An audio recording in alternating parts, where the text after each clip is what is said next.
4 months after a gunman massacred children in Connecticut, the nation is seeing the first gun reform proposal with an actual chance of becoming law. Why? Because it's coming from these two men. Here they are. You have Senator Pat Toomey, a Republican from Pennsylvania, and Joe Manchin of West Virginia, a Democrat. They are both gun rights advocates, both strongly supported in the past by the NRA, but now they are both facing opposition from the powerful gun lobbying group. We're going to get to that here in just a moment, but here is what the senators would like to do. Set up a commission to study mass violence, expand background checks to buyers at gun shows and online. Right now, only people buying at a gun store are vetted. Senator Manchin explains what the plan does not cover. What we have done, if you go to a gun show, that's tight. You have to do all background checks and have to be recorded with an FFL, a federal firearms licensed dealer. The same as you do if you go to the gun store, that would be a licensed dealer. If you go online, the same. Other than that, no. Personal transfers are not touched whatsoever. All personal transfers are not touched whatsoever.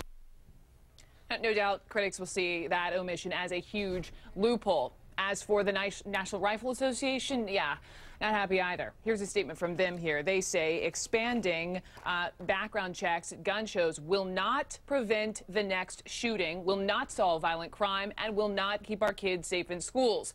While the overwhelming rejection of President Obama and Mayor Bloomberg's universal background check agenda is a positive development, we have a broken mental health system that is not going to be fixed with more background checks at gun shows. The senator's plan is expected to be the first debated on Capitol Hill as soon as possibly tomorrow. And while it shows promise, there is still no guarantee whatsoever that it will pass through Congress. Joining me now is Raul Mas, the Second Amendment activist. Raul, good to see you. Welcome. Thank you for having me, Brooke. Pleasure to be here. Let me just begin with your reaction to this compromise on background checks today. Listen, I'm not in favor of it, quite frankly. Mind you, I speak as an individual, as a member of the NRA, but I'm not a spokesman for the NRA. But quite frankly, I'm not in favor of it. I agree that it's going to do absolutely nothing to basically decrease gun violence in this country, let alone the school shootings that occurred in Newton and what we saw also in Aurora.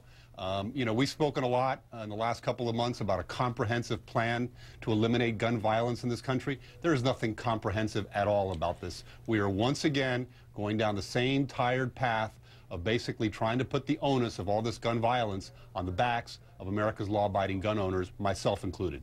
Now, before I push you a little bit on that, some of this is personal for you. I know you immigrated with your family at a very young age from Cuba to escape the reign of Fidel Castro. Were you old enough, Raul, to feel his limiting civilians' power then? No, but listen, but it's a very clear, you can look this up very clearly. I mean, you know, one of the very first things that Fidel Castro did when he came into power was to absolutely round up all private firearms in the hands of citizens and basically declared a state monopoly on the ownership of firearms. And so therefore, yes, this is a subject I feel very strongly about. I have fought for it my entire life, and I will continue to do so because I think we are going down the wrong path. These kinds of laws... Go ahead. Let me just be clear, because this is not, this could be, I should say, again, this is proposed legislation, this compromise that we're hearing about. This is not universal background check. So this doesn't actually include private transactions. So if someone wants to, you know, sell a gun to your neighbor, but your neighbor is not well in the mind, so to speak, you could still do that. As a supporter of Second Amendment rights, how does that sit with you? Well, listen, let me start by saying, you know what, as a private individual, you know, you can't be in the business of selling guns without having a federal firearms license. The amount of transactions, the number of transactions that occur every year in this country as a result of private firearm sales are actually quite minuscule. And there's already plenty of laws on the books against straw man purchases, which are illegal already, against selling firearms outside of the state, against being in the commercial business of selling firearms without a federal firearms license. There's plenty of regulations already on the books to basically keep individuals from doing this and circumventing the law. And I think what you're doing by passing these kinds of ordinances is basically putting yet another regulatory burden and potentially criminalizing a bunch of individuals who, quite frankly, are now going to get in trouble because they sold a shotgun down to their buddy at the range that they skeet shoot with every other weekend. Well, some people are responsible. Some people, as we have witnessed, are not. But final question, when you look at the CNN ORC poll, basically 9 out of 10 Americans support some sort of, some sort of background checks here for gun purchases. If you, Raul, just if you're sitting around a dinner table with any of those 9 out of 10 Americans who support this, who are not on your side, where would you compromise? Give me one thing. Listen, I think, we are all in favor of trying to make sure we can keep firearms out of the hands of deranged individuals, okay, and out of the hands of hardened criminals, okay?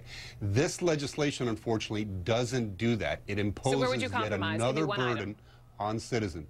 Where I would compromise is basically to say, you know what, if you want to, on any commercial sale, on any sale of a firearm, regardless of where it may be located, a commercial sale, I'm okay with a background check, but not routine transactions between friends, between family, between individuals that have known each other for a long period of time and simply want to lend somebody a firearm or sell an occasional gun to somebody that they've known for 10 or 15 years.